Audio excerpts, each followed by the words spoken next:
The core issue is that Marco Rubio, acting as a representative of Trump, has just arrived in Qatar for talks with the Emir. Qatar has presented the United States with an ultimatum: either provide a full 100% commitment to Qatar's security needs, or Qatar will turn to other partners.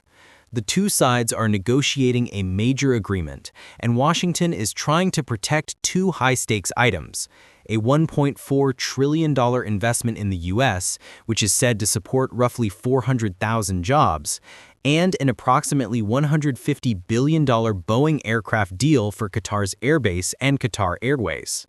If the deal is rejected, those 400,000 direct jobs, and potentially millions more tied to follow-on investment, could be at risk. That's why the U.S. is trying to preserve the agreement, but the situation is complicated. The single most important and contentious question is this: will aircraft be shot down if Israel conducts strikes? Qatar wants a written U.S. guarantee that if Israel attacks in the future, U.S. systems and commitments will ensure offending aircraft are shot down. Qatar's demand includes deeper intelligence sharing, joint military exercises, and deployment of advanced defensive systems on Qatari territory, notably at Al Udeid airbase, to secure Qatar's defenses. Qatar is asking for a written pledge that if any country attacks Qatar, hostile aircraft and missiles will be neutralized, and Israel will not be able to evade consequences. The U.S. faces a major stumbling block. It will not agree to shoot down its own supplied aircraft, such as F-35s, under any circumstances. That is likely non-negotiable. Qatar, therefore, is skeptical. If the U.S. refuses to provide that guarantee, Qatar may refuse to sign the deal and could withdraw its investment. That would threaten the $1.4 trillion investment and the associated jobs, posing an economic risk for the U.S.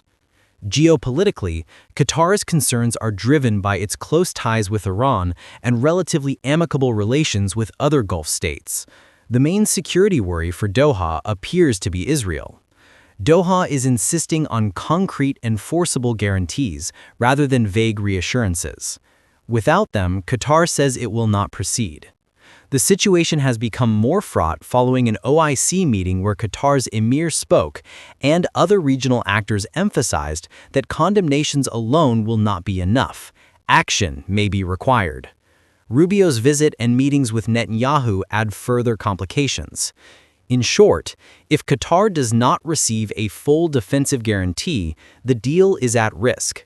If such guarantees are provided, Israel and other parties will need to proceed with heightened caution.